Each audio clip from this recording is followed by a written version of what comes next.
خاک اور خون، از قلم عزائے ذہان، ایپیسوڈ 5۔ ابراہیم ہر دل عزیز تھا۔ وہ اس گھر کے مکینوں کے سینے میں دل بن کر دھڑکتا تھا۔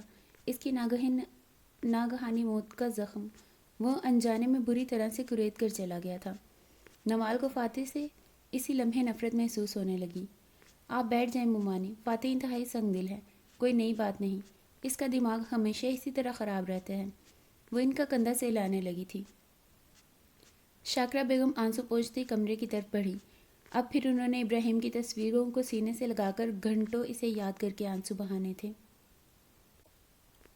وہ دونوں گاڑی کی پشت سے ٹیک لگائے کھڑے انتظار میں تھے۔ رات کے اس پہر اطراف میں گھپ اندھیرا تھا۔ آسمان پر چاند اپنی جوبن پر تھا۔ ٹھنڈی ہوا کے ساتھ کھیتوں کے لہلہانے کی سرسراہٹ سنائی دے رہی تھی۔ اس دن بارڈر پر تم تھے؟ گہری خاموشی کو چیرتی اس کی آواز دائم کی سماعتوں سے ٹکرائی تھی۔ مشن پر تھا میں اس دن، وہ عام سے لہجے میں بولا۔ آئی ایم سوری، وہ کچھ جھجک کر آہستگی سے بولی۔ تمہارا نشانہ بہت کمال کا ہے آفیسر، وہ جواباً بولا تھا۔ جانے وہ طنز کر رہا تھا یا جتا رہا تھا کہ نایا نے اس پر گولی چلائی، اسے سمجھنے کا موقع نہیں ملا۔ ہائٹ ہائٹ ہائٹ، دائم کی آواز پر وہ دونوں ہیڈ لائٹس آف کر کے گاڑی کی اوٹ میں ہو گئے۔ دور سے انہیں گاڑیوں کے آنے کی آوازیں آ رہی تھیں جو چوکی نما مقام پر رک گئی تھیں۔ دھیان سے سننا، اب ہمیں ان لوگوں کو 15 منٹ میں یہاں روکنا ہے کسی بھی طرح، اور تم مجھے کور دینا جب ان سے بات کرنے لگوں۔ دیکھتے ہیں آگے کیا ہوتا ہے، وہ کہتا ہوا پلٹ کر قاسم کو گاڑی سے نکال کر اپنے ساتھ گھسیٹنے لگا۔ نایا کی سمجھ سے بالر درد تھا۔ وہ شخص کیا کرنا چاہ رہا تھا؟ چونکہ وہ دونوں متحد تھے، اس لیے اسلحہ دونوں کو ایک دوسرے کے فیصلوں پر ہر صورت عمل کرنا ہی تھا۔ وہ گنز پر مضبوطی سے انگلیاں جمائے درخت کی مضبوط تنے پر چڑھ گئی اور گاڑی کی ہیڈ لائٹس میں ابھرتے ہیولوں پر نشانہ تاکنے لگی۔ مجھے نپٹنے دیں ان سے۔ درباس ریلیکس انداز میں سر کو دائیں بائیں حرکت دیتا باہر نکل آیا، جبکہ کمانڈر نے اسٹیئرنگ پر انگلیاں مضبوط کر دیں۔ کہاں ہو تم؟ ہم تمہارے مطلوبہ شخص کو لے آئے ہیں، تمہارے آس پاس۔ دائم کا سایہ اندھیرے میں یکدم ابھرا اور ان سے کچھ دوری پر تھا۔ نایا کی ان کی آوازیں صاف سنائی دے رہی تھیں۔ لڑکی، دائم کا لہجہ سخت گیر ہوا۔ قاسم کدھر ہے؟ درباس اپنے ازلی لاپرواہی انداز میں ہاتھوں کی انگلیاں چٹکھاتا ہوا سرد لہجے میں بولا۔ قاسم بھی مل جائے گا، پہلے لڑکی کا چہرہ دکھاؤ۔ دائم بھی اسی لہجے میں بولا۔ درباس نے اپنے قدموں کو زحمت دیتے ہوئے آگے بڑھا، انتہائی صفاقی سے کسی عبائے میں ملبوس عورت کو گھسیٹ کر اس کے سامنے پھینک دیا۔ دائم محتاط سا ہو کر پیچھے ہٹ گیا۔ چہرہ دکھاؤ اس عورت کا، اس نے غصے سے کہا۔ اسے یقین نہیں تھا کہ وہ شیزانہ ہو سکتی ہے، اور وہی ہوا۔ درباس نے بے دھڑک فائرنگ شروع کر دی۔ کمانڈر بری طرح سے چونکا، فضا میں گولیوں کی تڑتڑاہٹ سنائی دینے لگی۔ دائم لمحے ضائع کیے بغیر منظر سے غائب ہو گیا۔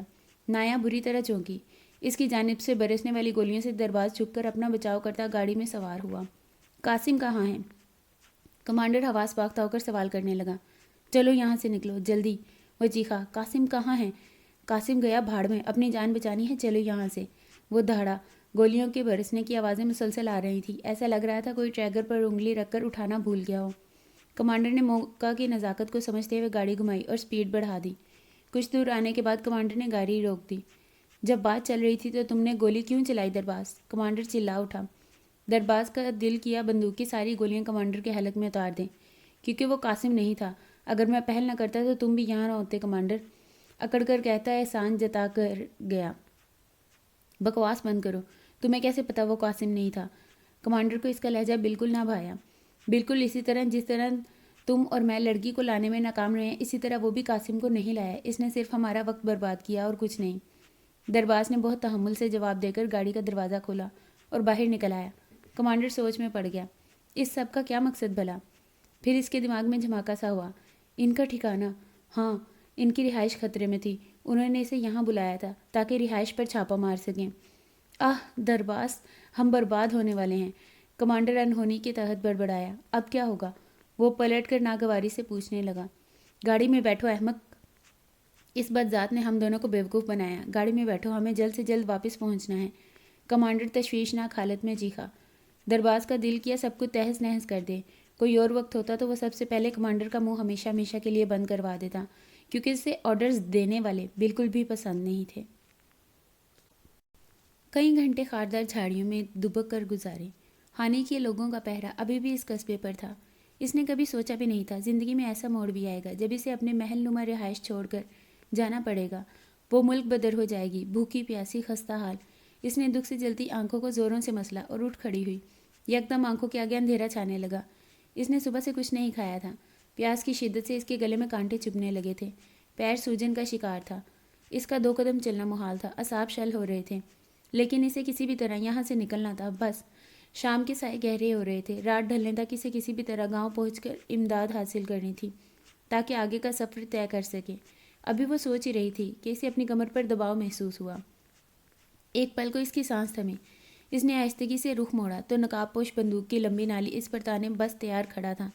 شیزانہ کی رہی سہی ہمت اور حوصلہ بھی ٹوٹ گیا۔ اب وہ نہیں بھاگے گی۔ زندگی کا انجام آخرکار موت تھا، اور پھر وہ تو ٹوٹ کر ہاری تھی۔ باپ شہید ہو چکا تھا، بھائی کی کچھ خبر نہیں تھی۔ وہ ملک بدر ہونے پر مجبور تھی۔ مرنا ہی بہترین آپشن تھا۔ کیا کرے گی جی کر؟ اس نے آہستگی سے پلکیں مینچ لیں۔ آنسو پلکوں کی باڑ توڑ کر اس کے گالوں پر پھسلنے لگے۔ دوپٹہ سر سے پھسل گیا۔ گھنگریالے بال چہرے پر جا بجا چمٹنے لگے۔ اس کے چہرے پر قیامت کا سا دکھ تھا۔ وہ خود کو موت کے منہ میں تصور کر رہی تھی۔ ستم تو یہ تھا کہ مزاحمت کرنا بھی اس نے چھوڑ دیا تھا۔ کون ہو تم اور کیا کر رہی ہو لڑکی؟ ضعیف شخص نے اس کا کندھا جھنجھوڑا۔ وہ کسی بے جان گڑیا کی طرح بے ہوش ہو کر بوڑھے ضعیف کے قدموں میں گر گئی۔ اس شخص نے گھبرا کر اس کی نبض ٹٹولی جو نارمل چل رہی تھی۔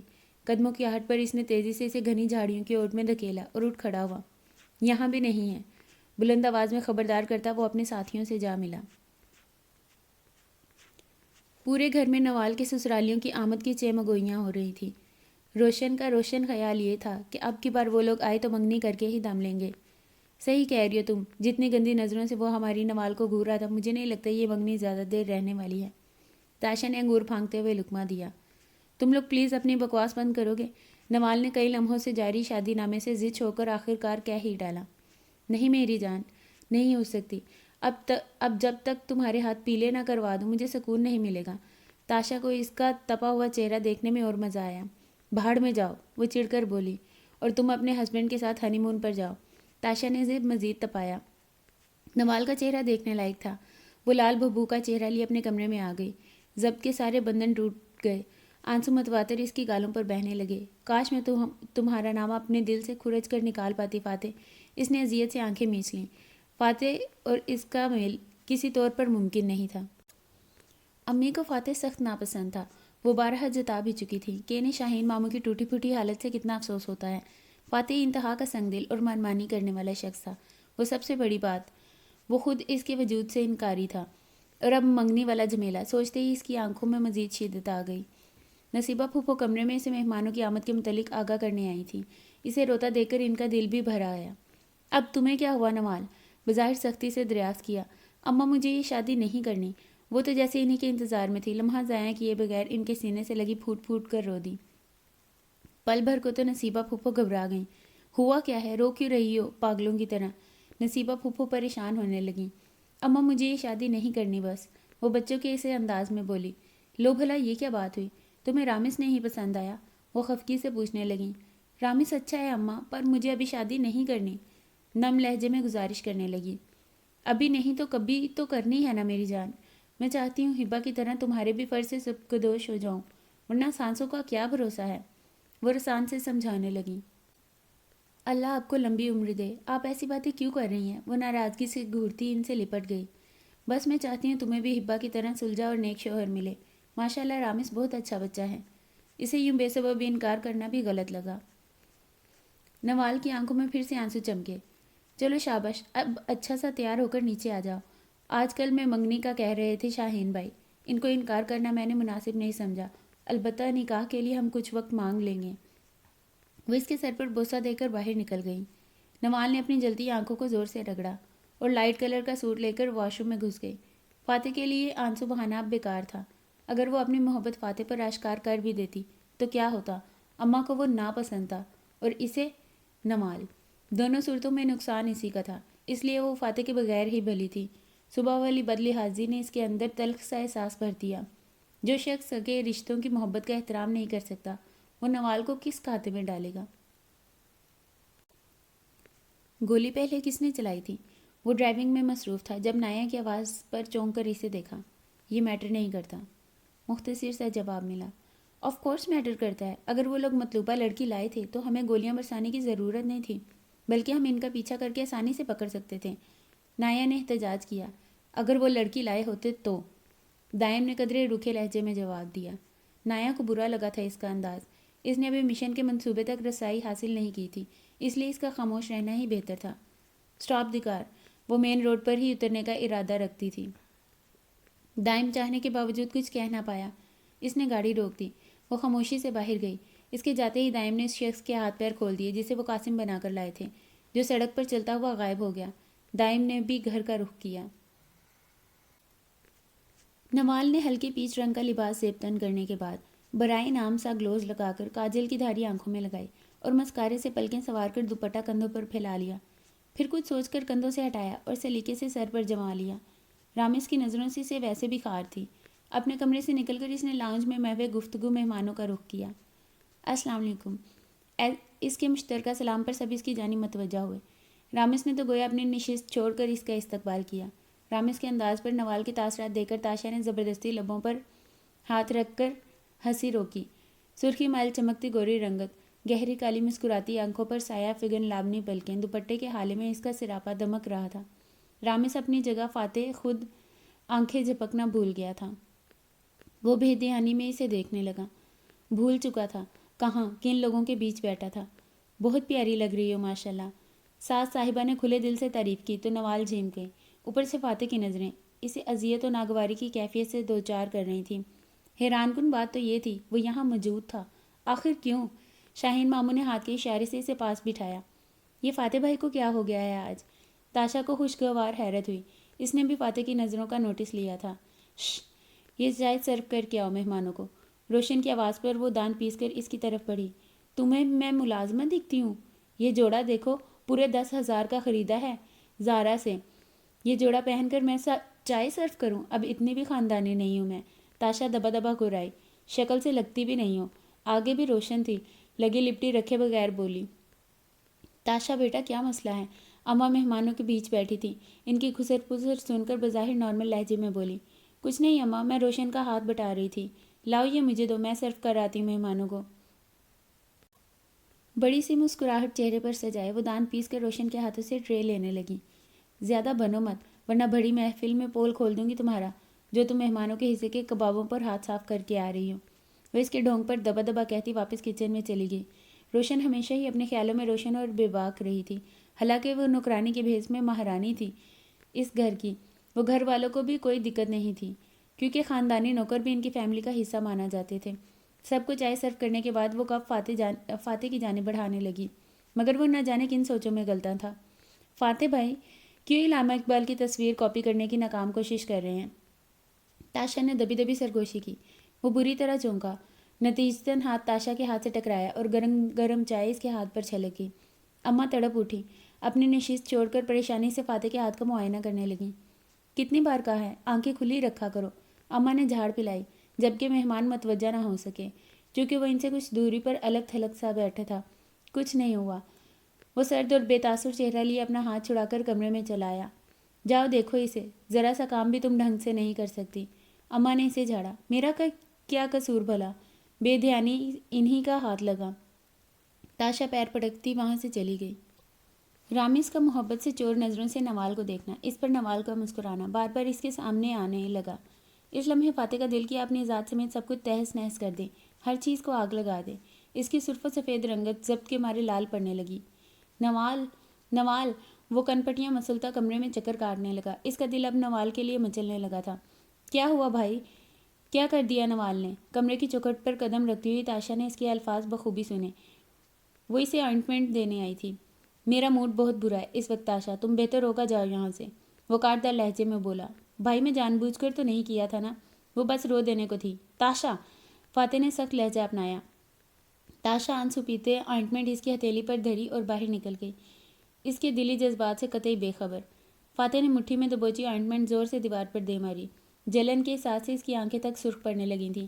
یہ سب اس کی برداشت سے باہر ہوتا جا رہا تھا۔ اس کا بس نہیں چل رہا تھا سینے سے دل نوچ کر کہیں دور پھینک دے، جسے پہلے تو نوال نظر نہیں آئی، جب وہ کسی اور کی ہونے جا رہی تھی تو دل پل پل اس کی موجودگی کا احساس دلانے پر تلا ہوا تھا۔ دل کی صرف ایک ہی ضد تھی، اسے بس نوال چاہیے تھی۔ نوال محض اس کی لمحاتی طلب ہے۔ وہ یہ سوچ کر اپنے دل کو نظر انداز کر دینا چاہتا تھا، لیکن یہ اس کے لیے مشکل ترین ہو گیا تھا۔ وہ جب جب اس کے سامنے آتی، فاتح ہوش و خرد سے بیگانہ ہو جاتا تھا۔ اسے دل کے ہاتھوں اپنی شکست کی کسی صورت قابل قبول نہیں تھی، وہ بھی تب جب نوال کے منہ سے انتہائی جملے سن چکا تھا اپنے متعلق۔ اسے رونے دھونے والی نوال بالکل پسند نہیں تھی، اسے کانفیڈنٹ اور بولڈ قسم کے لوگ پسند تھے، اپنی طرح۔ وہ دل کے ہاتھوں اپنی انا مجروح نہیں ہونے دے گا، قطع نہیں۔ ایک بار پھر سے نہ جانے کیا ابال سا اٹھا تھا اس کے دل میں۔ بیڈ کی پائنتی پر پڑا کمفرٹر اٹھا کر پلٹ دیا، بیڈ شیٹ سمیت نفاست سے سجا کمرہ تہس نہس کر دیا۔ یہ بھی اس کے غصے کو ٹھنڈا کرنے کے لیے ناکافی تھا۔ چابی اٹھائی اور باہر نکل گیا۔ فاتح بھائی کو اپائنٹمنٹ دینے گئی تھی، انہوں نے مجھے بری طرح ڈانٹ دیا۔ تاشا بے آواز آنسوں سے روتے ہوئے روشن کو اپنا دکھڑا سنا رہی تھی، جبکہ روشن بیچاری ٹیشو کا ڈبہ تھامے اسے ایک کے بعد ایک ٹیشو دکھانے پر کھانے کی طرح پڑوس رہی تھی۔ فاتح طویل سانس لے کر اس کی طرف بڑھا۔ روشن اسے آتا دیکھ کر پہلی فرصت میں رفو چکر ہو گئی، جیسے بلی کے راستے کاٹنے پر انسان دوسرا راستہ بدل لیتا ہے۔ تاشا نے اسے دیکھ کر رخ موڑ لیا۔ اچھا میری طرف دیکھو تو صحیح، اس نے عادت کے برخلاف نرمی سے کہا۔ سوری نہ یار، میں تم پر غصہ نہیں تھا، قسم سے۔ وہ اپنے رویے کی صفائی دینے لگا۔ تاشا نے ٹیشو ناک پر رکھ اچنبے سے اسے دیکھا۔ فاتح بھائی اور صفائی؟ ایسا ممکن ہے؟ غصہ جس پر بھی تھے، کیا فرق پڑتا تھا؟ نکالا تو مجھ معصوم پر ہی نا۔ وہ ناک رگڑتی کارروائی جاری رکھتے ہوئے بولی۔ اچھا بابا سوری، بول تو رہا ہوں۔ وہ اٹھا اور اس کی پیشانی پر لب رکھتے ہوئے آگے بڑھ گیا۔ اس میں اب اور سکت نہیں تھی، وہ یہاں سے کہیں دور چلے جانا چاہتا تھا۔ روشن یہاں آؤ، بھاگ کر آؤ۔ وہ رونا دھونا بھول کر تشویش بھرے انداز میں روشن کو بلانے لگی۔ فاتح بھائی نے مجھے سوری بولا، کین یو بلیو اٹ؟ واو، یہ قصہ grains book of world record میں لکھا جانا چاہیے۔ فاتح شاہین سہگل نے اپنی زندگی میں پہلی بار تاشفین سہگل سے معافی مانگی؟ روشن محفوظ انداز میں بولی۔ ہیلو نیوز پیپر، اگر ہو گیا ہو تم دونوں کا تو کچن میں آؤ، مہمانوں کے کھانے کا وقت ہو گیا ہے۔ رمیشا نے کچن کی کھڑکی سے جھانک کر کہا۔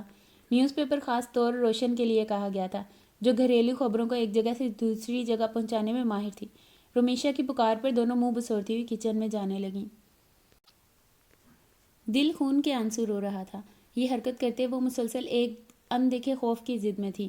ضمیر بار بار اسے کچوکے لگا رہا تھا، وہ غلط کر رہی ہے، لیکن اس کی عزت و آبرو کا سوال تھا۔ وہ مرتی کیا نہ کرتی، اسے کرنا پڑ رہا تھا۔ اسٹڈی میں حساس اداروں کے متعلق اسے کوئی انفارمیشن نہیں مل سکی۔ ہو سکتا ہے دائم کے لیپ ٹاپ میں ہوں۔ اس کے ہاتھ مسلسل کانپ رہے تھے، آنکھوں میں آنسو جاری تھے۔ لیپ ٹاپ کی اسکرین روشن ہوتے ہی پاس ورڈ مانگ رہی تھی۔ یہ بات تو اس کے گمان میں بھی نہیں تھی، لیپ ٹاپ پر پاس ورڈ بھی ہوگا۔ اب وہ پاس ورڈ کہاں سے لائے؟ دائم سے مانگنا مطلب اسے خود پر شک کرنے کا موقع دینے کے مترادف تھا، جو وہ مر کر بھی نہیں ہونے دے سکتی تھی۔ لاک کھلنے کی آواز پر اس کا دل تیز تیز دھڑکنے لگا۔ خارجی دروازے سے ابھرتی قدموں کی چاپ سن کر اس نے جلدی سے لیپ ٹاپ اسکرین بجھا دی۔ مطلوبہ جگہ رکھ مڑ ہی رہی تھی کہ دائم سامنے تھا۔ لمحے کے 1000ویں حصے میں دائم کی نظریں نے اس کے وجود کی لرزاہٹ، ہاتھوں کی کپ کپی، آنکھوں کی سرخی بوجھ لی تھی، اور وہ اس کا لیپ ٹاپ لیے بیٹھی تھی۔ ایسی حرکت اس نے آج تک نہیں کی تھی۔ دائم کو کچھ غیر معمولی سا احساس ہوا۔ شفق؟ وہ بری طرح سے چونکا۔ تم نہیں تھے تو میں سوچا کیوں نہ ایزی کو دیکھاؤں، وہ سو گئی ہے کھانا کھا کر۔ وہ ہکلائی، بن مانگے صفائی دینے لگی۔ دائم کا شک پریشانی میں بدلنے لگا۔ تم ٹھیک تو ہو؟ اندھیرے کے باعث اس کا چہرہ واضح نظر نہیں آ رہا تھا۔ دائم کی پیش قدمی پر وہ گھبرا سی گئی، قدم پیچھے ہٹانے لگی۔ مجھے لگتا ہے مجھے چلنا چاہیے، اب تو تم بھی آ گئے ہو، وہ روانی سے کہتی الٹے قدموں دروازہ پار کر گئی۔ دائم انتہائی پریشانی کے عالم میں منصور کو کال ملانے لگا۔ ایزی کو تو وہ خود سلا کر گیا تھا، پھر شفق نے ایسا کیوں کہا؟ ہاں منصور، شفق کب سے تھی اپارٹمنٹ میں؟ دوسری جانب اس پر جو انکشاف ہوا اسے تاؤ دلا گیا۔ دائم نے سختی سے لب بھینچے۔ کیا مسئلہ ہے تمہارے ساتھ شفق؟ وہ زیر لب بڑبڑایا، جبکہ منصور کے مطابق وہ کچھ 5 منٹ پہلے ہی آئی تھی۔ شفق نے کبھی اسے جھوٹ نہیں بولا تھا، نہ ہی اس کی چیزوں کے ساتھ چھیڑ چھاڑ کی تھی۔ انتہائی ضرورت کے وقت بھی وہ اس کا لیپ ٹاپ زیر استعمال نہیں لا سکتی تھی، کیونکہ جانتی تھی اس میں حساس معلومات ہیں۔ پھر آج ایسی حرکت کی؟ اس کے اندر بری طرح سے کھٹکا۔ وہ فوری طور پر کسی نمبر پر کال ملانے لگا۔ ان بدذات فوجیوں کے ہاتھوں تم آخر پکڑے کیسے گئے حاکم؟ کمانڈر کا شک درست نکلا تھا۔ مقابل لوگوں نے انہیں قاسم کا جھانسا دے کر رہائش پر چھاپا مارا اور دھماکے سے بسیدہ مکان کے پرچے اڑا دیے۔ کمانڈر انتہائی طیش کے عالم میں ٹہل رہا تھا۔ کسے معلوم اب حاکم زندہ تھا یا ملٹری کے ہتھے چڑھ گیا تھا۔ چلو یہاں سے نکلتے ہیں درباز، میں جیپ لے کر آتا ہوں۔ تھر میں نے ایک جگہ دیکھ رکھی ہے، وہاں کچھ دن قیام کر لیں گے، ضرورت پڑی تو امداد بلوا لیں گے، اور ان فوجیوں کو تو ناخن چنے چبوائیں گے تو میرا نام بدل دینا۔ وہ لوگ اس وقت رہائش سے بہت دور جھاڑیوں کی اوٹ میں چھپ کر دوربین سے منظر کو دیکھ دیکھ کڑ رہے تھے۔ درباز، کمانڈر نے اس بار گرجدار آواز کے ساتھ اسے پکارا، جو بے توجہی کا مظاہرہ کر رہا تھا۔ اس واقعے کے متعلق درباز کے چہرے پر ملال اور افسوس کی رمق تک نہیں تھی۔ ایک پل کے لیے کمانڈر کے اندر کچھ کھٹکا۔ میں جیپ لے کر آتا ہوں، وہ ازلی لاپرواہی سے کہتا اٹھا اور جیپ گھما کر روڈ پر کمانڈر کا انتظار کرنے لگا۔ کمانڈر سر جھٹک کر گاڑی میں سوار ہو گیا۔ اس وقت کمانڈر کا شاطر دماغ تیزی سے منصوبہ ترتیب دے رہا تھا۔ اس نے حاکم اور قاسم کو واپس بلوانے کا انتظام کر لیا تھا، اب بس عمل کرنا باقی تھا۔ رخ موڑ کر سنجیدگی سے ڈرائیونگ کرتے درباز پر نظر ڈالی۔ وہ اب بھروسے کے قابل نہیں رہا تھا۔ کمانڈر کے دل میں اب بال آ چکا تھا۔ اس بات سے بے خبر درباز ہاسپٹل والی حسینہ کو تصوروں میں سوچتے ہوئے کسی اور ہی دنیا میں سفر کر رہا تھا۔ تمہیں کہا تھا وہ ڈسک ہمیں نہیں ملی تو تمہاری ویڈیو تمام سوشل سائٹس پر اپلوڈ ہو جائے گی۔ وہ ڈسک کہاں ہے ذلیل عورت؟ اشتعال انگیزی سے بالوں کو مٹھی میں دبوچ کر چیختے ہوئے پوچھنے لگا۔ شفق کی چیخیں خالی کمرے میں گونجنے لگیں۔ جواب نہ پا کر اس شخص نے اس کا سر دیوار میں دے مارا اور تن فن کرتا وہاں سے نکل گیا۔ ضرب کاری کے بعد شفق کا دماغ گھومنے لگا تھا۔ منصور جو دوربین لگائے اس کا پیچھا کرتا ہوا یہاں تک آیا تھا، دائم کو خبر کرتا ہوا اس کی طرف دوڑا۔ آپ ٹھیک ہیں؟ ہیلو میڈم، آپ ٹھیک تو ہیں؟ میں یہاں گزر رہا تھا، آپ کو اس خالی دکان میں دیکھا تو تعجب سے چلایا۔ آپ بات کرتے وقت اس نے ذرا سا شفق کا کندھا ہلایا تو وہ بے ہوش ہو کر ایک طرف لڑک گئی۔ Damn it! وہ افسوس سے سر جھٹکتا ہوا اسے اٹھا کر جیپ میں ڈالنے لگا۔ آج تو آپ نے حد ہی کر دی، اتنی دیر لگا دی۔ وہ منہ بسوڑتے ہوئے ناشتے کے انتظار میں ادھر ادھر ٹہل رہی تھی۔ الٹا چور کوتوال کو ڈانٹے، دیر سے تم اٹھی ہو اور الزام مجھے دے رہی ہو۔ دائم اس کی شکایت رد کرتا ہوا بولا، جبکہ اس کے ہاتھ تیزی سے انڈا پھینٹنے لگے۔ فون بجنے کی آواز پر متوجہ ہوا، مگر ایزی اس سے پہلے کرسی پر چڑھی اور فون کی اسکرین پر انگلی گھما کر دائم کے کان سے لگایا۔ واٹ؟ منصور کی بات سن کر وہ بری طرح چونکا۔ اس کی آواز خود بخود بلند تر ہوتی گئی۔ تم اسے فوراً ہاسپٹل لے کر جاؤ، میں بھی پہنچتا ہوں، وہ پریشانی سے بولا۔ ایزی کے فکر مند چہرے پر نظر پڑی تو اسے احساس ہوا اس کی موجودگی میں دائم کو بات نہیں کرنی چاہیے تھی۔ شفق اسے پریشان کیے دے رہی تھی، کل رات اس کی چیزوں کو ٹٹولنا اور آج کسی انجان شخص سے ملنا اور اس شخص کا شفق پر ہاتھ اٹھانا دائم کو بری طرح چونکا گیا۔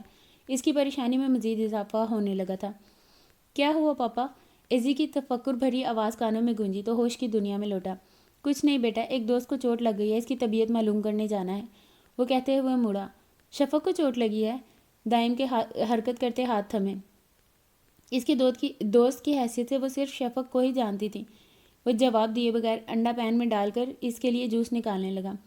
تم آج ڈرائیور انکل کے ساتھ اسکول چلی جانا، مجھے بہت ضروری کام ہے بیٹا، وہ تمہیں واپسی پر پک بھی کر لیں گے، اس کے بعد تم گھر ہی رہو گی۔ ناشتہ سرو کرتے ہوئے تاکید کی۔ اوکے پاپا، ایزی نے سعادت مندی سے سر ہلایا۔ ڈرائیور اور منصور ایجنسی کے متعلقہ لوگ تھے، وہ ایزی کی طرف بے دھڑک ہو کر ان پر بھروسہ کر سکتا تھا، مگر شفق نے اسے نئی الجھن میں ڈال دیا تھا۔ ایزی کو اسکول روانہ کرنے کے بعد وہ ہاسپٹل پہنچا تو منصور سے ایک نئی کہانی سننے کو ملی۔ شفق اسے جھانسا دے کر گھر چلی گئی تھی۔ وہ آخر ایسا کیوں کر رہی تھی؟ اسی سوال کا جواب جاننے کی خاطر دائم اپنے سبھی کام پسے پش ڈال کر اس کے گھر کا رخ کرنے لگا۔ وہ سوکھے پتے کی مانند لرزنے لگی، دل و جان سے اللہ کے آگے دعاگو تھی کہ اس کی عزت و آبرو محفوظ رہے۔ جانے کس گناہ کی سزا مل رہی تھی اسے؟ وہ تو بہت سادہ اور سیدھی سی لڑکی تھی، وہ اذیت کی آخری حدوں پر تھی، پورا وجود کپ کپی کی ضد میں تھا ان اندیکھے انجانے خوف کی شدت سے۔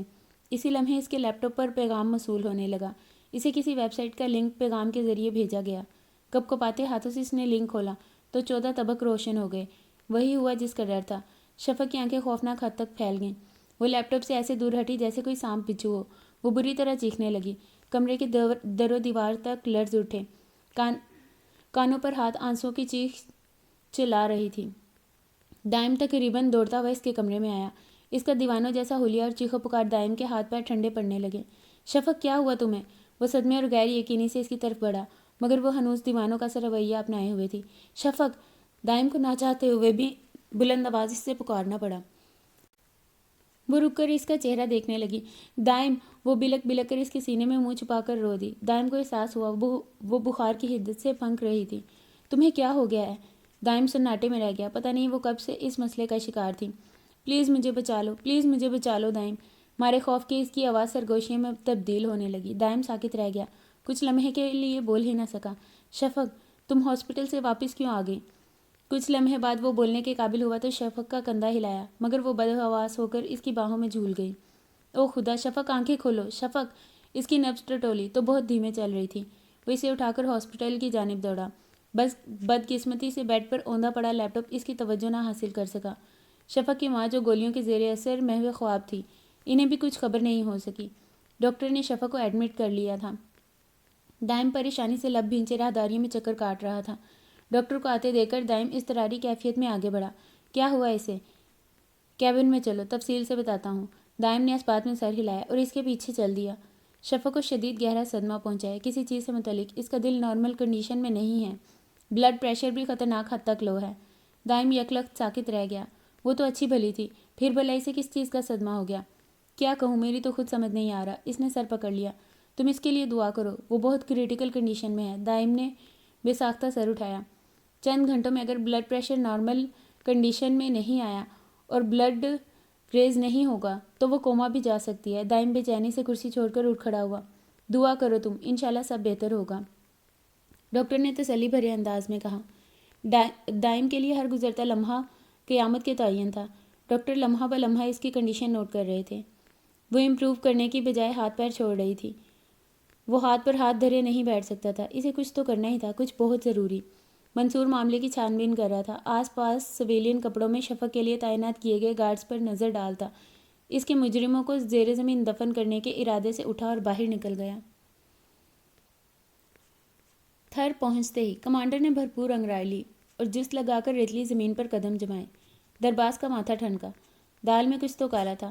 کیا بات ہے کمانڈر، حاکم کی غیر موجودگی کا اثر تو نہیں کہیں؟ اس کے لہجے میں ہلکا سا طنز کا تاثر ابھرا۔ کمانڈر نے رک کر اسے دیکھا۔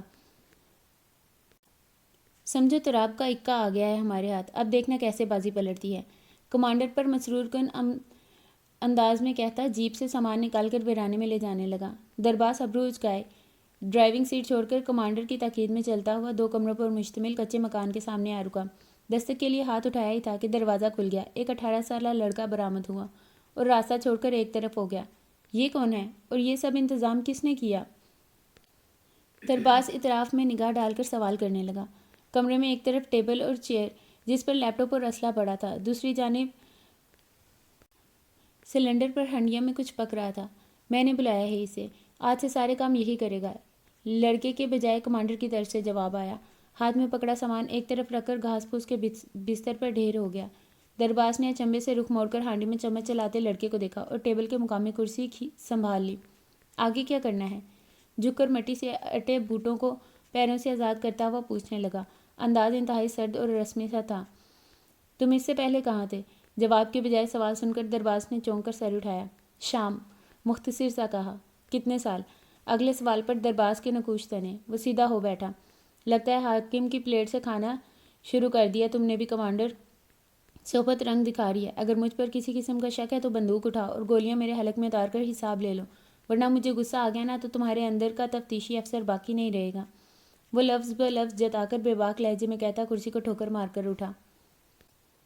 کمانڈر کئی لمحے خونخوار نظروں سے اسے گھورتا رہا، پھر کہکا لگا کر ہنس پڑا۔ اس کا بے باک اور نڈر لہجہ کبھی کبھی کمانڈر کو پریشانی میں ڈال دیتا تھا۔ منہ ہاتھ دھو لو اور کھانا کھا لو، اس کے بعد ہم شہر جا رہے ہیں ضروری کام سے۔ کمانڈر کے الفاظ اس کے کانوں میں پڑے تھے، مگر وہ سنی انسنی کرتا لکڑی کا بسیدہ سا دروازہ دھکیل کر باہر نکل گیا۔ کمبخت، انا پرست، کمانڈر اس کی پشت کو گھورتے ہوئے کڑویلے کسیلے لہجے میں بولا اور اٹھ کھڑا ہوا۔ میری شکل کیا دیکھ رہے ہو؟ کھانا لگاؤ، ہمیں اور بھی بہت کام ہے۔ کمانڈر نے اٹھتے اٹھتے لڑکے کو بری طرح سے جھڑک دیا۔ لڑکا گھبرا کر جلدی جلدی ہاتھ چلانے لگا۔ یہ سفری بیگ اپنے ساتھ رکھ لو، اس میں میری بیوی نے کچھ کھانا اور پانی رکھ کر دیا ہے۔ یہاں سے روز ایک بس بارڈر کے پار جاتی ہے، تم اس میں بآسانی سفر کر سکتی ہو، بشرط کہ تمہارے پاس شناختی دستاویز ہوں۔ بوڑھے ضعیف نے رسان سے کہتے ہوئے سیاہ رنگ کا بیگ اسے تھمایا۔ شیزانہ جو دکھ بھری نگاہوں سے اپنے پیر سوجے ہوئے دیکھ رہی تھی، چونک کر سر اٹھایا۔ شناختی دستاویز؟ میرے پاس تو کچھ بھی نہیں ہے اور میں بارڈر کے پار جا کر کیا کروں گی؟ مجھے شہر جانا ہے، میں کسی بھی شہر جا کر روپوش ہو جاؤں گی، مگر بارڈر کے پار؟ وہ رکی، اور مڑ کر لمبی سڑک کو دیکھنے لگی۔ میرا وہاں کیا کام بابا، میں وہاں نہیں جانا چاہتی، تھک گئی ہوں بھاگتے بھاگتے، صبر کرتے کرتے۔ اب تو شکست جیسے مقدر میں لکھتی گئی ہے، میں تھک گئی ہوں، زندگی کی جنگوں سے لڑتے لڑتے میں بہت بے بس ہو گئی ہوں بابا، میں اور نہیں بھاگ سکتی۔ وہ آنکھوں پر ہاتھ جمائے ہچکیوں سے رو دی۔ جسے تم بے بسی کہہ رہی ہو، یہ صبر کی وہ حد ہے جہاں فیصلے تمام ہوتے ہیں۔ کیا پتہ تمہیں آج ہی حساب کتاب کے بعد سرخرو کر دیا جائے، ہو سکتا ہے عرش پر تمہاری فتح کی تیاری کی جا رہی ہو، کیا پتہ جسے تم مستقل شکست سمجھ رہی ہو وہ جیت کی پہلی منزل ہو، اور کیا پتہ تمہاری مستقل دعائیں اسے تمہاری تقدیر بدلنے پر راضی کر دیں، وہ دعاؤں کا رخ قبولیت کی طرف موڑ دیں۔ جب اس نے قرآن میں کہہ دیا ہے کہ مجھے پکارو میں تمہاری دعا قبول کرنے والا ہوں، تو بس یہ جنگ تو یقین کر لو، اور اللہ اپنے بندوں پر بہت مہربان ہے۔ مایوس مت ہونا بیٹا، کچھ جنگیں یقین کی ہوتی ہیں، اگر درد کی لہروں سے ٹکرا بھی جاؤ تب بھی صبر کا دامن ہاتھوں سے تھامے رکھنا مضبوطی سے، ہمیشہ یہ خیال رکھنا میری بات۔ بوڑھے ضعیف نے شفقت سے اس کا سر تھپ تھپاتے ہوئے کہا۔ رہی بات شہر جانے کی، تو شہر کے حالات بہت خراب ہیں، وہ تمہیں ہر جگہ تلاش کر رہے ہیں، فیصلہ تمہارے ہاتھ میں ہے، اگر تم اس طرف ہجرت کر جاؤ تو بہت بہتر ہے، حالات بہتر ہوں گے تو واپس آ جانا۔ شہر جانے والی بس کچھ گھنٹے میں آ جائے گی، اور سرحد کے پار جو بس جاتی ہے وہ شام کی کسی بھی اس سڑک سے گزرے گی۔ اچھا بیٹا، اللہ کی امان۔ بوڑھا ضعیف لاٹھی اینٹتا ہوا وہاں سے چلا گیا۔ شیزانہ کی بے تاثر نظریں خالی سڑک پر ٹکی ہوئی تھیں۔ کیا اسے خالہ کے پاس جانا چاہیے یا واپس شہر چلی جائے؟ لیس نہ جانے کہاں ہوگا، اسے جان کے لالے پڑے ہوئے تھے، ایسے میں شہر لوٹ کر لیس کو تلاش کرنا آگ میں کودنے کے برابر تھا، تو کیا وہ اسے وہیں چھوڑ دے؟ فیصلہ کرنا انتہائی مشکل تھا۔ اس نے انتہائی بے بسی کے عالم میں درخت کے تنے سے سر ٹکا کر آنکھیں موند لیں۔ دروازے پر دستک دیتے وقت اس کی آنکھیں شدت غم اور ضبط کے مارے لہو ٹپکا رہی تھیں۔ انتہائی تیش کے عالم میں دروازے کے لاک پر فائر برسانے شروع کر دیے۔ منصور نے گھبرا کر آس پاس نگاہ دوڑائی۔ دائم ٹھنڈے دماغ سے کام لو، تم لوگوں کی نظروں میں آ جاؤ گے۔ وہ جو ایک منٹ کا صبر بھی نہیں کر سکتا تھا، انسنی کرتا دروازے پر ضربیں لگانے لگا، جس سے لاک ٹوٹ گیا۔ دروازہ کھل گیا، اندر موجود شخص کھڑکی سے باہر کود گیا۔ منصور فوراً اس کے پیچھے لپکا اور دبوچ کر دائم کے سامنے لا کھڑا کیا، جو اطراف میں نگاہ ڈال کر لیپ ٹاپ پر جھکا ہوا تھا۔ پھر جو اس نے دیکھا، اس کا دل کیا وہ اس شخص کو زندہ زمین میں گاڑ دے۔ کیا ہے یہ اتنی ساری ریکارڈ لیس، یہ فحش ویب سائٹس، لڑکیوں کی برہنہ تصویریں، کیا ہو رہا ہے یہاں؟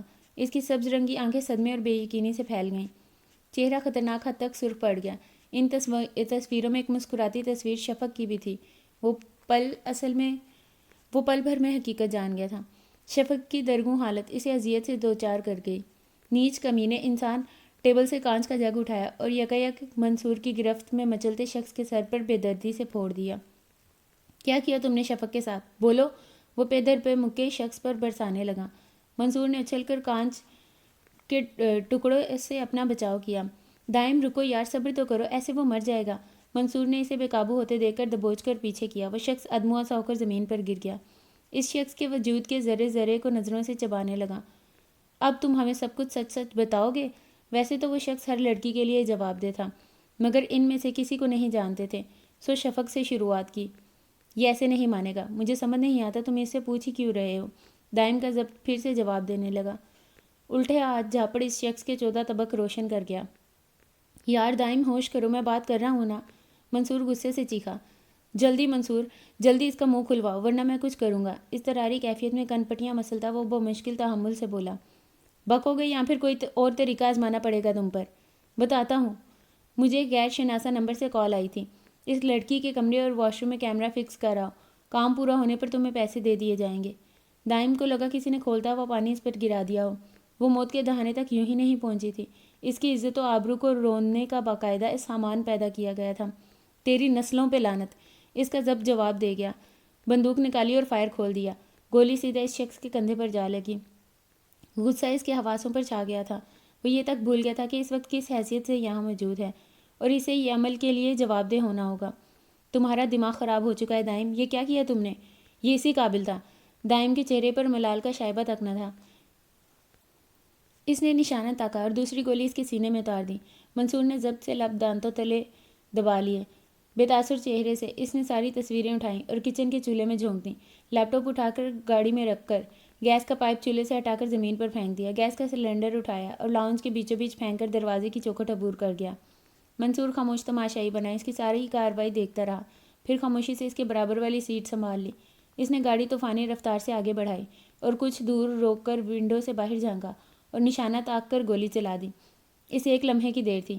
ایک زوردار دھماکے کے ساتھ عمارت کے شیشے ٹوٹ کر ہوا سے باتیں کرنے لگے، آگ کے مرغولوں سے دھواں اٹھنے لگا۔ جنرل کو کیا جواب دو گے؟ کچھ دور آ کر منصور نے خاموشی توڑ دی۔ اگر میری جگہ تم ہوتے بحیثیت باپ، بھائی یا شوہر، تو تم کیا جواب دیتے؟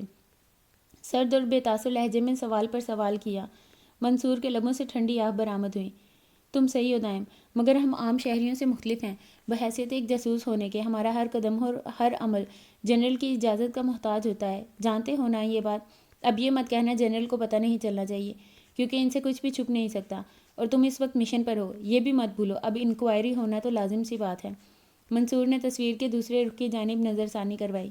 میں سزا بھگتنے کے لیے تیار ہوں، جب بھی انہیں خبر ہو۔ ایک باپ ہونے کی حیثیت سے تم اندازہ نہیں لگا سکتے میرے جذبات کا، میں اس وقت کس مقام پر ہوں۔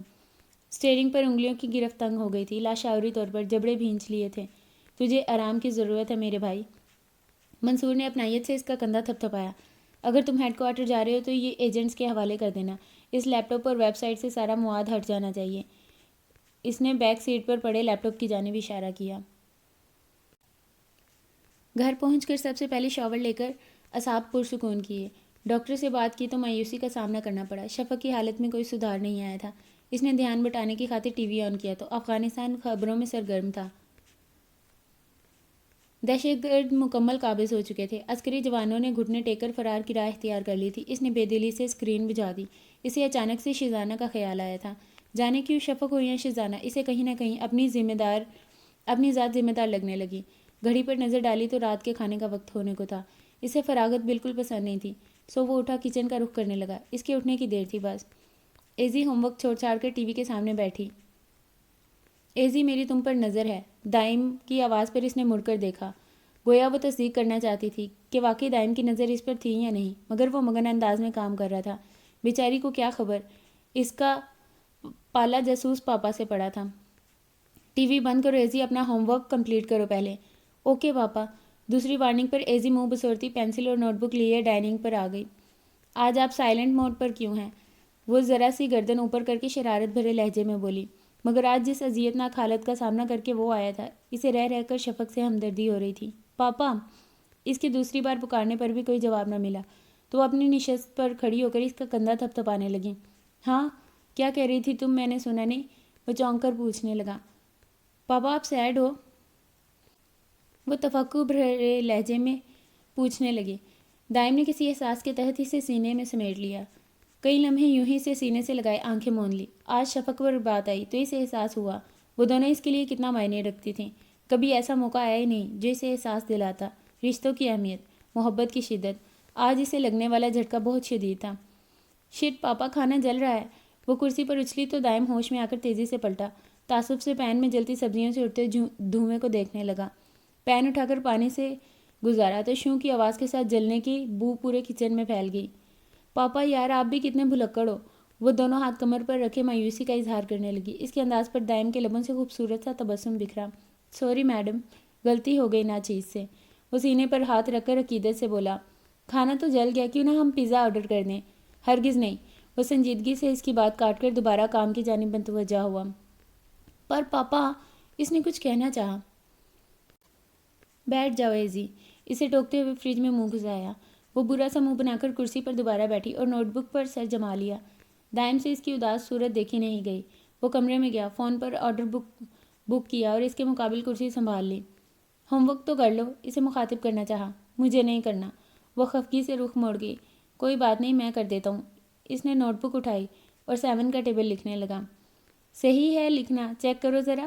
جب وہ لکھ چکا تو اس نے نوٹ بک اس کے سامنے رکھتے ہوئے ابرو اچکائے۔ وہ نوٹ بک کو دیکھ کر دبی دبی ہنسنے لگی۔ آپ نے سٹارٹ والی لائن غلط لکھ دی ہے پاپا۔ تمہیں پتہ ہے میں نے غلط کیوں لکھی ہے؟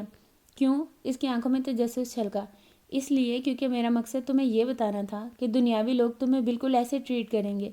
تم نے دیکھا نا، میں ٹیبل کی 9 لائنز درست لکھیں، تم نے وہ نوٹ نہیں کیا، تم نے صرف میری غلطی نوٹ کی۔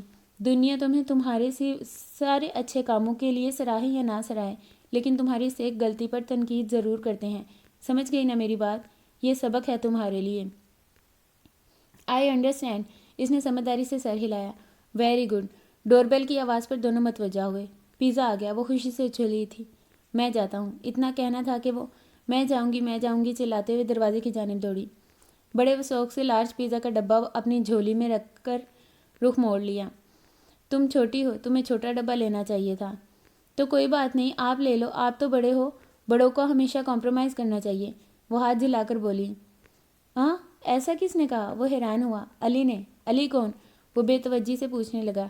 ہی از مائی بوائے فرینڈ۔ وہ منہ پر ہاتھ جما کر رازداری سے بولی۔ Boy friend? اس نے بھمیں سکیڑی۔ ویسے ہی جیسے آپ اور شفق ہو۔ ہم بوائے فرینڈ گرل فرینڈ تھوڑی ہیں نا، بس دوست ہیں۔ دائم نے اسے زج کرنا چاہا۔ فرینڈز کو ہی بوائے فرینڈ گرل فرینڈ کہتے ہیں۔ بی ماڈرن پاپا۔ وہ جھنجھلا کر بولی۔ دائم اس کے انداز پر کہکہ لگائے بغیر نہ رہ سکا۔ قدموں کی چاپوں کی آواز سن کر وہ سیدھا ہو کر دیوار سے لگ گیا۔ درباز، چلو جلدی کرو، چلو چلو۔ کمانڈر جھاڑیوں سے نمودار ہوتا خاصا عجلت میں لگ رہا تھا۔ درباز کو اپنی پوشیدہ سرگرمیوں میں ابھی تک ملوث نہیں کیا تھا، اس لیے وہ کچھ بھی سمجھنے سے قاصر تھا۔ خاصی الجھن آنکھوں میں سمیٹے وہ ہاسپٹل کی دیواروں سے ہٹا اور جھاڑیوں میں کھڑی جیپ کی ڈرائیونگ سیٹ سنبھال لی۔ جلدی کرو، وہ لوگ جا رہے ہیں، اس بس کے پیچھے لو گاڑی۔ کمانڈر کی آواز پر اس نے سختی سے جبڑے بھینچے اور جیپ کی سپیڈ بڑھا دی۔ بے وقوف انسان، سپیڈ کم کرو، ہم ان کی نظروں میں آ جائیں گے۔ کمانڈر بپھر کر بولا۔ وہ کسی کی اکڑ سہنے کا عادی نہیں تھا۔ اس نے طیش میں آ کر چلتی گاڑی کو ایک دم سے سپیڈ لگائی۔ کمانڈر اچھل کر گرنے کو تھا۔ اس کے فولادی ہاتھ نے کندھے سے دبوچ کر اندر کھینچا۔ اب یہ گاڑی اس وقت یہاں سے آگے جائے گی جب تم صاف اور سیدھے لفظوں میں مجھے یہ بتا دو کہ تمہارے دماغ میں کیا چل رہا ہے کمانڈر۔ اس کی رگیں تن گئیں۔ میں تمہارا کمانڈر ہوں خبیث انسان، نہ کہ تم، اور میں تمہارے آگے جواب دہ نہیں ہوں۔ چپ چاپ جیسا کہتا ہوں کرتے جاؤ، گاڑی چلاؤ۔ کمانڈر نے سخت طیش میں آ کر ریوالور اس کی کنپٹی پر تانی۔ گاڑی چلاؤ میں نے کہا۔ اسے اپنی جانب گھرتا پا کر حکم صادر کیا، مگر بے سود۔ درباز ہنوز بے باک نظروں سے اسے گھور رہا تھا۔ اب تو تمہاری بندوق کی گولی چلے گی کمانڈر، نہیں تو پھر میری مرضی چلے گی۔ وہ جبڑے بھینچ کر آنکھوں میں غصہ لیے حتمی انداز میں بولا۔ کمانڈر کو فی الحال اس سے مطلب تھا، چونکہ حاکم اور قاسم دونوں پکڑے گئے تھے۔ ان کے حصول کے لیے درباز کی خدمات بہت ضروری تھیں، ورنہ زبان درازی کرنے والے طالب کا پہلی فرصت میں سر کھول دیتا تھا۔ ہاں، ناگواری سے ہاتھ جھٹک کر رخ موڑا۔ بتاؤ گے اب؟ درباز کا تحکم بھرا لہجہ پھر سے کمانڈر کے کانوں میں زہر گھول گیا۔ ہاسپٹل سے ڈاکٹروں سے بھری بس تھر کی جانب جا رہی ہے، غذائی قلت کا شکار بچوں کے میڈیکل کیمپ لگانے۔ کمانڈر نے زبان کھولی۔ درباز نے کنپٹیاں مسلتے ہوئے رخ موڑا، جیسے اپنے تاثرات چھپانے چاہے۔ اس خبیث کے بچے قاسم اور حاکم نے اور کوئی چارہ نہیں چھوڑا ہمارے پاس۔ کتوں سے بھی بدتر حالت ہو گئی ہے ہماری۔ وہ دونوں رہا ہو جائیں گے، اس کے بعد تم شام واپس چلے جانا۔ ہم ہانی سے نئے لوگ اور اسلحہ کی درخواست کریں گے۔ کمانڈر کے لہجے میں بے بسی اور لاچاری چھلکی۔ درباز نے جواب دیے بغیر جیپ سٹارٹ کر دی۔ بس میں ان لوگوں نے ادھم مچا رکھی تھی۔ یونیورسٹی ختم ہونے کے بعد آج انہیں اکٹھے کسی پروجیکٹ پر کام کرنے کا موقع ملا تھا۔ سب بہت خوش تھے اس ایڈونچر کے لیے۔ فائقہ، چلو تم سناؤ اپنی آواز میں کچھ۔ میزبان آخری نشست پر بیٹھی لڑکی سے مخاطب ہوا۔ نہیں یار، میری آواز بہت بری ہے۔ فائقہ کی باریک آواز بس میں گونجی تو لوگ تجسس سے مڑ مڑ کر فائقہ کا چہرہ دیکھنے کو مچلے۔ رہنے دو تم، اتنی باریک آواز، بائی گاڈ کانوں کے پردے پھاڑ دو گی تم۔ کسی نے پھل جھڑی چھوڑی تو سب کھلکھلا کر ہنس پڑے۔ اسی اسنا میں بس کے ٹائر چڑچڑائے۔ سوار جھٹکا کھا کر سنبھلے۔ کیا ہوا؟ ملیحہ ہمارے تجسس کی اپنی نشست سے اٹھ کھڑی ہوئی، جبکہ امارا بھی ایک پل کو گھبرا کر ڈرائیور کی جانب متوجہ ہوئی، جو بیچ سڑک پر راستہ روکے آدمی سے محو گفتگو تھا۔ آدمی کہہ رہا ہے کہ آگے راستہ بند ہے، مگر ہمیں تو گائیڈ لائن دی گئی تھی کہ صرف یہاں ایک سڑک جاتی ہے، بستی کی طرف۔ کیا ہوا انکل کی آوازیں اٹھنے پر ڈرائیور الجھن بھرے انداز میں بولا۔ سب گڑبڑا کر خسر پسر کرنے لگے۔ خاموش رہو سب۔ ڈرائیور انکل، آپ اس آدمی کی بات مان لیں، ہم کون سا یہاں کے رہائشی ہیں، وہ بہتر جانتا ہوگا راستوں کو۔ انچارج پلس ڈاکٹر علی کی منگیتر ماہین نے حکم صادر کیا تو انکل سر ہلاتے عمل کرنے لگے۔ اچانک سب لوگ اپنی نشستوں پر دبک کر بیٹھ گئے۔ ماحول میں اندیکھی سی بے چینی اور خوف سرایت کر گیا۔ امارا کچے راستے سے گزرتی جھاڑیوں کو دیکھنے لگی۔ وہ لوگ زیادہ دور نہیں گئے تھے کہ ایک جیپ دھول اڑاتی طوفانی راستے سے گزر کر بس کی راہ میں حائل ہو گئی۔ ڈرائیور انکل نے بریک لگانے پر سب بری طرح سے چونکے۔ امارا کے اعصاب بری طرح سے چٹکے۔ اس نے سینے پر جھولتا لاکٹ مٹھی میں دبوچ لیا۔ درباس اور کمانڈر لمحہ ضائع کیے بغیر نقاب چہروں پر کھینچتے بس میں سوار ہو گئے۔ راستہ بتانے والا نوجوان جیپ راستے سے ہٹا کر آگے نکل آیا۔ بس میں موجود ان سب کی چیخیں بلند ہونے لگیں۔ ملیحہ نے خوفزدہ ہو کر اس کا کندھا دبوچ لیا۔ چپ، ایک دم چپ، کسی کی بھی آواز نکلی تو لمبی نیند سلا دوں گا سب کو۔ چلو سب باری باری اپنے فون جمع کرواؤ۔ کسی کی دھاڑ کانوں میں پڑتے ہی سب کو سانپ سونکھ گیا۔ سن بڑو، گاڑی جیپ کے پیچھے لے کر چل، شاباش۔ کمانڈر کے اگلے تہمکانہ لہجے پر ڈرائیور نے بے بسی اور لاچاری سے اسٹیئرنگ گھمایا۔ امارا نے سر ذرا سا بلند کر کے لمبے تڑنگے مرد کی پشت کو دیکھا اور خوف سے سر جھکا لیا۔ ان سبھی کا یہی حال تھا، حتیٰ کہ میل ڈاکٹرز نے بھی مزاحمت تک نہ کی تھی۔ شاید انہیں بھی موت کا خوف لاحق تھا۔ کچھ دوری کا سفر طے کرنے کے بعد وہ لوگ انتہائی سفاکی سے ان سب کو نیچے کھینچنے لگے۔ گرتے پڑتے وہ لوگ ریت میں گھٹنے ٹیک کر بیٹھ گئے۔ سورج آگ اگل رہا تھا، جسم کو جھلسا دینے کی حد تک گرم ہوائیں چل رہی تھیں، مگر وہاں پرواہ کسے تھی؟ ان سب کی تو جان سولی پر لٹکی محسوس ہو رہی تھی۔ ملیحہ کے ناخن خوف سے اس کی نازک ہتھیلی میں دھنستے چلے جا رہے تھے۔ ملیحہ کیا کر رہی ہو یار؟ اس نے انتہائی دکھ سے ملیحہ کو پکار کر اس کی توجہ دلائی۔ وہ لب بھینچ کر آنسو پیتی رخ موڑ گئی۔ تم لوگوں کا انچارج کون ہے؟ روبدار آواز پر سبھی کے جھکے سر مزید جھک گئے۔ سنا نہیں تم لوگوں نے؟ انچارج کون ہے تمہارا؟ کمانڈر غصے سے بھیپرا۔ صف میں بیٹھی لڑکی کو چوٹی سے پکڑ کر بلند کیا۔ اس سے پہلے کہ وہ لڑکی جان بچانے کی خاطر ماہین کا نام لیتی، ماہین نے انتہائی خود غرضی کا مظاہرہ کیا اور سوچے سمجھے بغیر اپنے سے اگلی صف میں بیٹھی لڑکی کے کندھے پر ہاتھ رکھ کر چلائی، یہ ہے ہماری انچارج۔ بس پھر کیا تھا؟ کمانڈر اس لڑکی کو کسی بیکار چیز کی طرح دور دھکیل کر امارا کی جانب بڑھا۔ امارا پر تو جیسے موت کا سکتہ طاری ہو گیا۔ پلیز میری دوست کو چھوڑ دو۔ ماہین تم جھوٹ کی بول رہی ہو، یہ انچارج نہیں ہے، ملیحہ روتے ہوئے چلائی۔ کسی نہ کسی کو تو قربانی دینی ہی پڑے گی۔ ماہین کی صفاکی پر ملیحہ نے تڑپ کر اسے دیکھا۔ تف ہے تم جیسی لیڈر پر۔ وہ غصے اور بے بسی سے رو پڑی۔ بس کرو تم دونوں، ورنہ کھوپڑی کھول دوں گا، نقاب پوش دان پیس کر بولا۔ کمانڈر اسے بالوں سے دبوچ کر اندر لے گیا۔ وہ خود کو اتنا بے بس محسوس کر رہی تھی کہ مزاحمت تک نہ کر پائی۔ درباس، کمانڈر کی آواز پر وہ چونک کر مڑا تو نظر ہٹانا ہی بھول گیا۔ آنکھیں بے یقینی سے اس ابصرہ کا طواف کرنے لگیں۔ یہ وہی ہاسپٹل والی لڑکی تھی۔ چوٹی سے نکلتی لٹیں اس کے گالوں کے گرد جھول رہی تھیں۔ سرخ آنکھیں، بھیگی پلکیں، مہر بند لب، چہرے پر تکلیف کے آثار نمایاں تھے۔ درباس!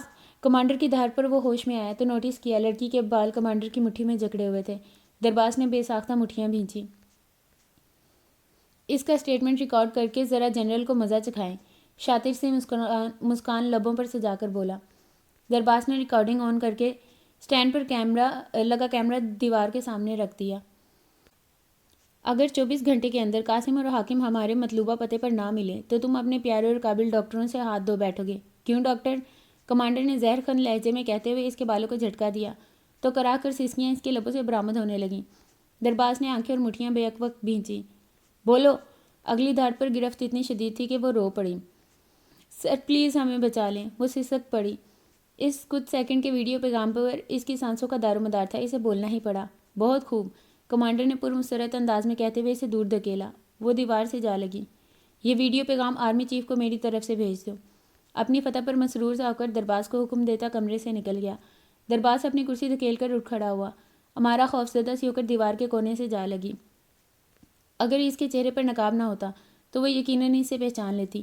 اس کی بے قرار نگاہوں کی تپش امارا اپنے چہرے پر محسوس کرتے ہوئے اندر تک لرز گئی۔ اس کی پیش قدمی پر اس نے سختی سے آنکھیں مینچ لیں۔ درباس کی نگاہیں اس کے چہرے سے پھسلتی ہوئی سینے پر جھولتی انگریزی حروف میں الفاظوں کے لاکٹ پر گئیں۔ کس کا ہے یہ؟ انتہائی سرد لہجے اور بے تاثر آنکھیں میں پوچھا۔ امارا نے آنکھیں کھول کر انتہائی تعجب سے اس کی نگاہوں کی تعاقب میں دیکھا۔ ابراہیم! وہ ہکلائی۔ باہر چلی جاؤ، اس سے پہلے وہ ضبط کھو کر کچھ کر بیٹھتا۔ اس نے اسے جانے دیا۔ وہ تو جیسے رہائی کی منتظر تھی، بھاگ کر باہر قطاروں میں بیٹھے ان سب کے بیچ چھپ گئی۔ تم ٹھیک تو ہو نا؟ کچھ کیا تو نہیں؟ ملیحہ کی جان سولی پر اٹکی رہ گئی جبکہ وہ اندر رہی۔ ملیحہ، وہ لوگ آرمی چیف کو بلیک میل کر رہے ہیں ہمارے ذریعے، اس نے تھوک نکلا۔ اگر آرمی چیف نے اگلے 24 گھنٹے تک ان کی ڈیمانڈ پوری نہیں کی تو وہ ہم سب کو مار دیں گے۔ وہ بتاتے بتاتے رو پڑی۔ ملیحہ سناٹے میں آ گئی۔ اختتام episode 5۔ Please do watch, like, comment, share and subscribe my channel.